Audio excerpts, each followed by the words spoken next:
RBM news में आपका स्वागत है। मैं हूं सुरेंद्र प्रताप। तो पेश करते हैं एक रिपोर्ट। किसान फोर्स के बैनर तले अब बलिया यूपी के किसान एकजुट होने लगे हैं।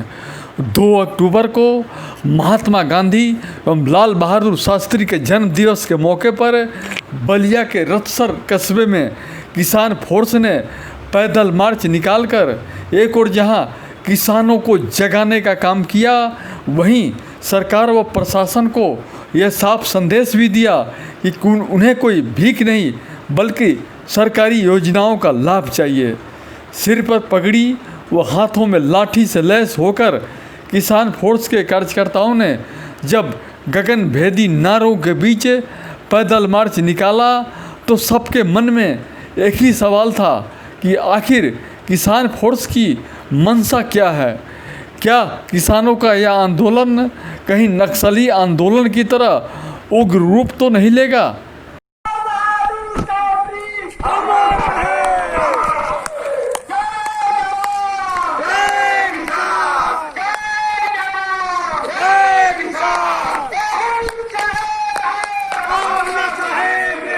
जाग जाग रे किसान जागो जागो, जाग जाग रे किसान जागो जागो,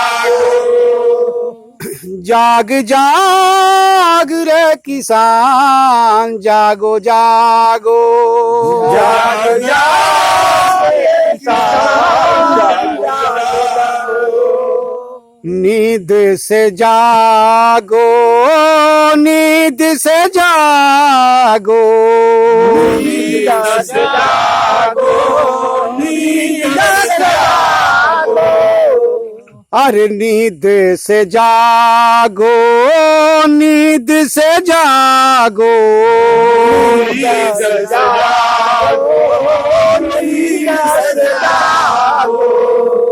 मन की मूर्छा त्यागो, जागो जाग रे किसान जागो। आज के अनमोल रत्नों को महात्मा गांधी, आजादी के दीवाने, लाल बहादुर शास्त्री, जय जवान जय किसान के नारों को बुलंद कर यह बता दिया कि ये भारत देश महान है।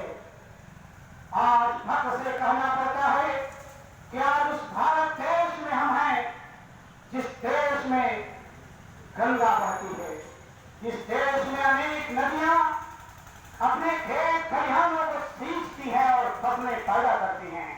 हाँ, तो सर आप AK सिंह वरिष्ठ पत्रकार हैं, तो और आप किसान फोर्स के संस्थापक भी हैं। जी, संस्थापक भी हैं। तो आरबीएन चैनल ये जानना चाहता है कि आप इस आंदोलन को किस दिशा में लेकर जाएंगे।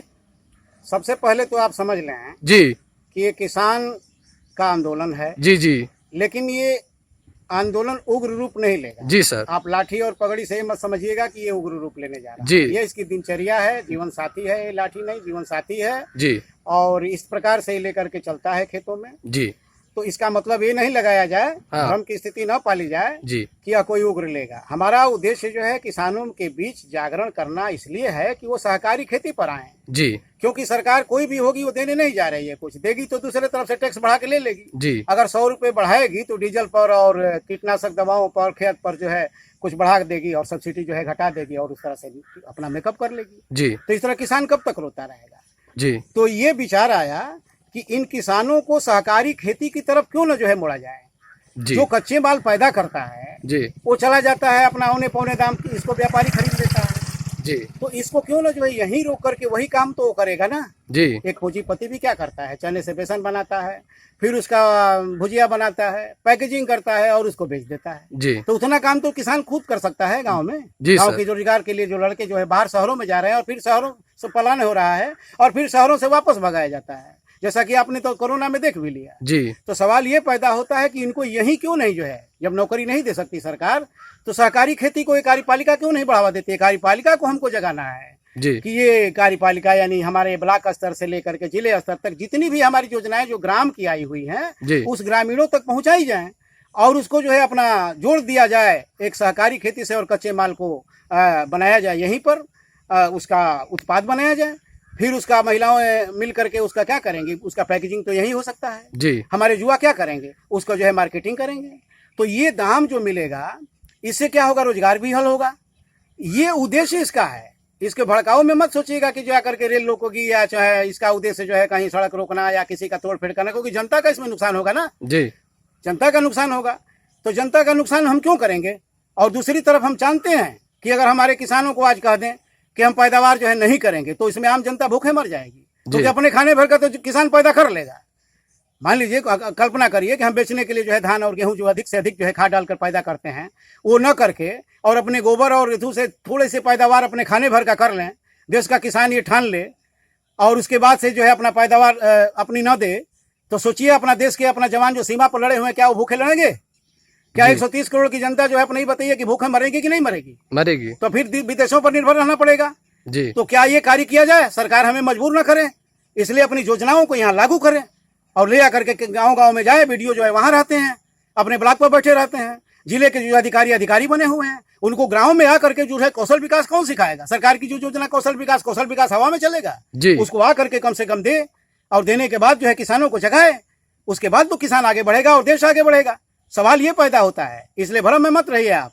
हमारा अनुभव सर आप जान लीजिए, मैं 1 एकड़ का काश्तकार हूँ और उसके अलावा पशुपालक भी हूँ।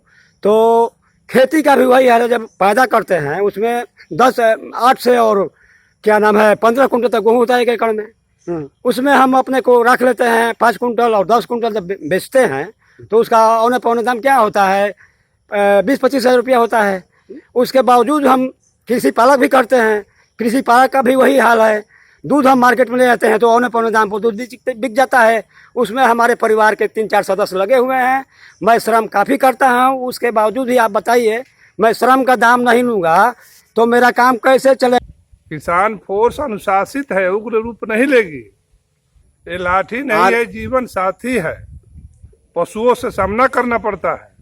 अच्छा, बिच्छू, सांप, गोजर। सर हर फोर्स में जो है जैसे वो पीटी परेड होता है वैसे हम भी किसान फोर्स जो है पीटी परेड कर लेते हैं। जैसे हर व्यक्ति जो है अपना व्यायाम करता है वैसे हम जो है अपना परेड कर लेते हैं। Hi everyone, I am Nisha Vashishtha.